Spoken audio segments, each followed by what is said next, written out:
strict diet of what goes on in the streets. And finally, Tupac, your friendship with that, because that was shown in that movie.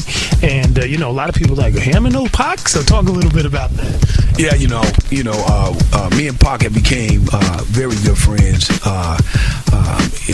When I first came to Death Row, we sat down and we mapped out a game plan, and Tupac actually was writing the blueprint down of what me and him was going to do together.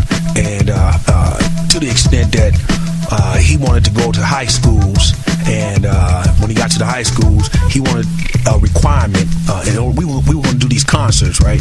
And it was going to be me, him, and Snoop, by the way, and some of the other Death Row family, the Dog Pound and Nate Dogg. But this was Pac's idea, and what Pac wanted to do was he wanted to give concerts at certain high schools all up and down the coast and so forth and so on. But the requirement was if you don't have a C, you can't get in. And his strategy was gonna be, he said, Ham, this is how we gonna do this. I'm gonna blame it on you. You know what I'm saying? This is what Uncle Ham saying I got to do. And because we don't want to mess up the overall concept of how we get down. And I loved him for that, because at the same time he said, now Ham, I'm gonna make these records for you, and I want you to speak even more to the streets from the other side on these records. And he really did that, man. By the second or third day I was in Death Row, I came in at about 10 o'clock in the morning, and they said, hey man, Pac was here, Ham, he made you about 3 records. I said, made me about 3 records? He said, yeah, you were saying something the other day about you love Skin Tight, man. He's got a whole thing. Baby, back up if you asthmatic. This track I had you going way back like Bad Habits. I heard you talking loud and clear, but you ain't saying nothing. He was rapping like he Hammer, and he put the whole thing down, man. And man, I loved him for that, man, because he was a dude, man, who was so true to his word. And man, over the course of about a year almost, we flew around places together. We sat down and we mapped out ideas on what to do next. We made records, and we dreamed together. You know what I'm saying? And it was just devastating, when he lost his life in the way that he lost his life. And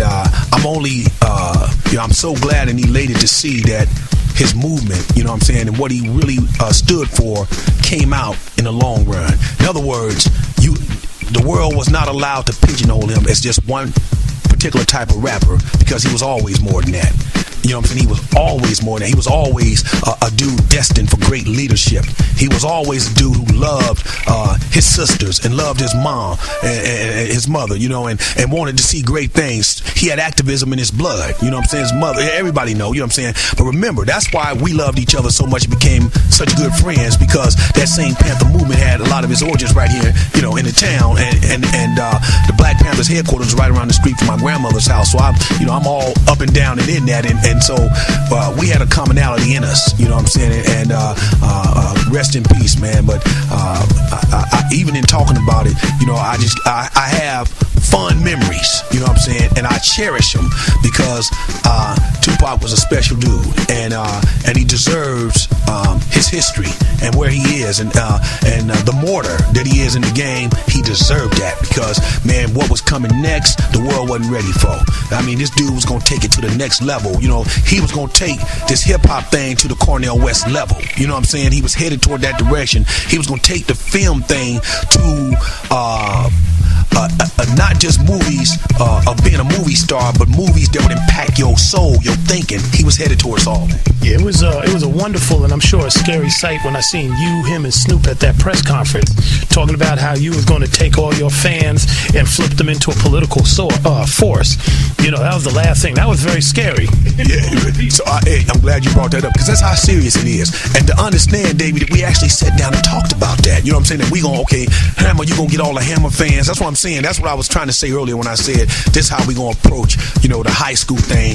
It's Hammer's movement to do it, but Pac riding with him because he's my brother. And then when he move one way, I'm riding with him because he's my brother. So we're gonna take Pac fans, Snoop fans, Hammer fans, and we're gonna make a political movement. So when we want certain people in office, we're gonna tell all our fans, this the dude that represents us, this the woman that represents us. And we were, as you know, you was at that press conference when we announced that. So man, it was scary to a lot of people. So scary that they don't show that. You never see that on MTV, BET, or any of those places.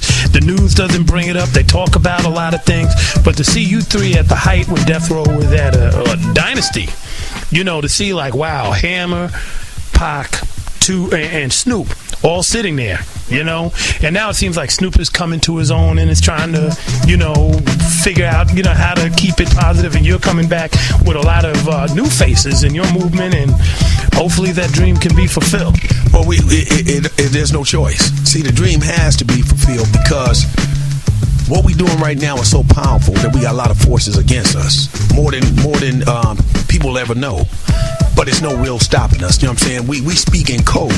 We speak through our spirit and vibrations and movement. That's why the hyphy movement is important. That's why them youngsters in L.A. crumping and clown dancing is important. See, it's not just a dance, and we need to say this. Notice that in every region where it's hot, it's a dance affiliated with it. See, dudes can't sugarcoat it. You can say it how you want to. Gangsters don't dance. That was the funniest thing I ever heard, because all these killers around me always dance. Kill you dead, man, and then dance around you. You know what I'm saying? But that was one of the funniest things I ever heard. Matter of fact, I ain't never met no killers who don't dance. You know what I'm saying? They gonna dance first, then shoot you. But the thing is, all of these dances, if you look down in the ATL, what you think? Them ain't thugs that's doing the snap dance? You know what I'm saying? You ever been to St. Louis? You ever been to East St. Louis? What you think? Who you think was doing them dances that you saw coming out of St. Louis? Man, them is the streets. The street always got to dance with it. What you think the crip walk is? You know what I'm saying? This is dancing. I'm only saying that to say that with all of these movements right now, it's a dance affiliated with it. Because we tribal. That's what we are. That's who we are.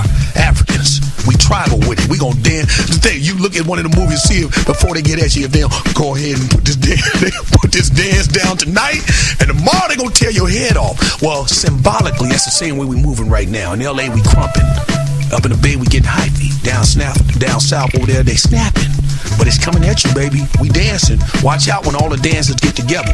It's a movement. They was dancing in Brazil a long time ago, and that's how they got free. Capoeira. They didn't know. But like you said, we speak in code. That's MC Hammer. We've been hanging out with him all afternoon. It's been a pleasure, and we'll be on the lookout. His newer album and project. Look 3 times, and he got it from the town. That's something to remember. We out for now.